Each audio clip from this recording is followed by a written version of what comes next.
Alors cette vidéo était pas prévue à la base. Ceux qui ont vu la dernière savent que je devais normalement parler d'un truc très peu connu et qui me tenait à cœur. Mais disons que même si j'aime beaucoup me complaire dans ma propre arrogance en parlant de trucs d'élitistes, c'est clairement pas suffisant pour contenir l'opportuniste en moi. Bref, du coup on va parler de la nouvelle saison de SNK. Shingeki no Kyojin ou l'attaque des titans en français est à l'origine un manga de Hajime Isayama, publié depuis le 9 septembre 2009 et dont la fin est prévue dans une poignée de mois. L'histoire se place dans une époque particulière où les humains se sont enfermés derrière 3 grands murs pour se protéger d'une toute nouvelle race de prédateurs appelée les titans. Arrivera cependant le jour où deux titans en caractéristiques particulières réussiront à détruire l'un de leurs remparts, bouleversant une nouvelle fois le destin de l'humanité. On suivra l'histoire du point de vue de Eren Yeager, un jeune homme qui, après avoir assisté à la mort de sa mère ce jour-là, se lancera dans une quête de vengeance contre les responsables de cet événement, les titans. Il s'engagera dans l'armée, se fera de nouveaux camarades, en perdra d'autres, le scénario allant de révélation en révélation sur la véritable nature des titans, les complots politiques et l'état du monde en dehors des murs, complexifiant et élargissant de manière exponentielle à la portée d'une intrigue de plus en plus surprenante. La licence a aussi parallèlement eu droit à une adaptation animée de plutôt bonne facture par le studio 8. La 4ème saison a justement débuté il y a quelques semaines et est au centre de pas mal de débats, auxquels j'ai moi-même participé d'ailleurs. Alors je parle absolument pas des plaintes complètement connes sur le soi-disant manque d'action. Plaintes qui me poussent d'ailleurs de plus en plus du côté condescendant de la force. Non, je parle des critiques sur les choix du tout nouveau studio en charge de cette saison, à savoir le studio MAPPA. Critiques avec lesquelles je suis majoritairement pas d'accord et auxquelles on va essayer de répondre de la manière la plus respectueuse et pédagogue possible. Première critique, le générique.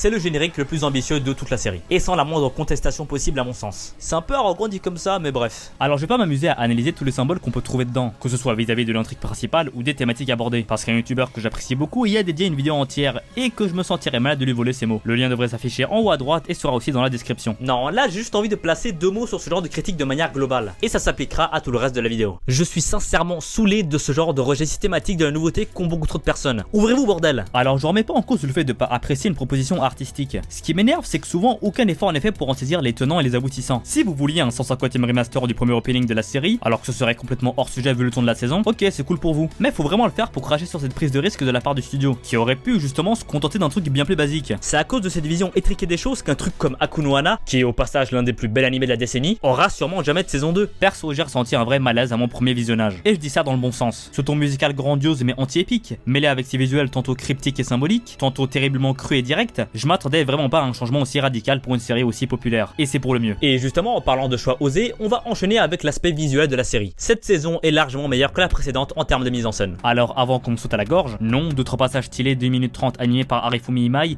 c'est pas suffisant pour dire que la saison 3 est meilleure. De la même manière que quelques passages de Naoto Shishida sur DBS suffisent pas pour dire que la série est belle. On va vraiment finir par croire que je m'achète sur DBS alors que non, c'est juste souvent un très bon exemple.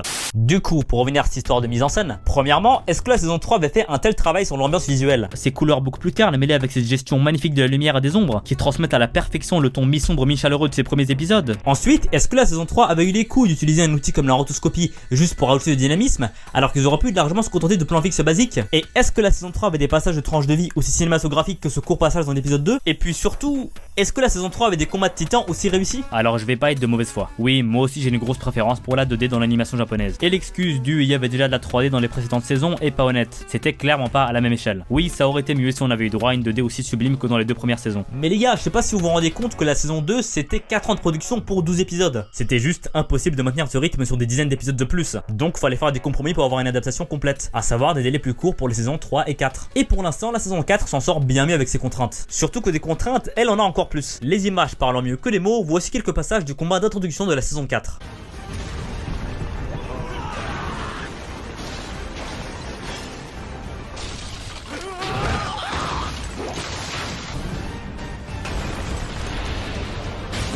Maintenant, voici 2 combats de la saison 3, à la fois plus courts et plus importants en termes d'enjeu.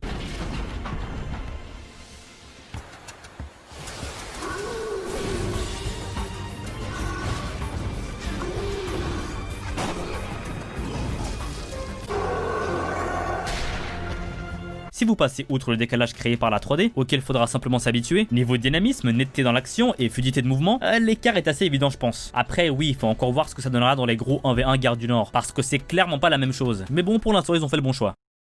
Pour être tout à fait franc, j'ai jamais vraiment été un gros fan de la série. J'avais maté les 2 premières saisons moyennement à fond, et en vrai j'avais un peu de mal à m'investir dans l'histoire. En fait, ça venait principalement des personnages, que je trouvais majoritairement assez vides et pas très marquants, même si évidemment il y avait des exceptions. Puis la saison 3 est arrivée, où ça commençait à réellement se détacher du modèle d'antagonisme classique dans lequel la série était enfermée. Et c'est justement pour cette raison que je m'acharne autant sur cette saison 3. Parce qu'elle était sur le papier bien plus ambitieuse que les précédentes, mais que ça s'est clairement pas ressenti en termes de production. Elle était évidemment très loin d'être ratée, et elle retranscrivait efficacement les événements. Et vu qu'en termes de scénario c'était déjà énorme à la base, et que les musiques de Sawano étaient toujours aussi bien foutues, même si au bout d'un moment je vais finir par croire qu'il fait de la propagande écolo tellement il se recycle, bah ça suffisait pour en faire un excellent animé. Mais avec le début de cette saison 4, et de toutes ces qualités dont j'ai parlé plus tôt, je me rends compte que ça aurait pu être tellement mieux à certains niveaux. Et on n'est pas dans un animé popcorn là. Les scènes de dialogue des SNK méritent aussi un bon traitement.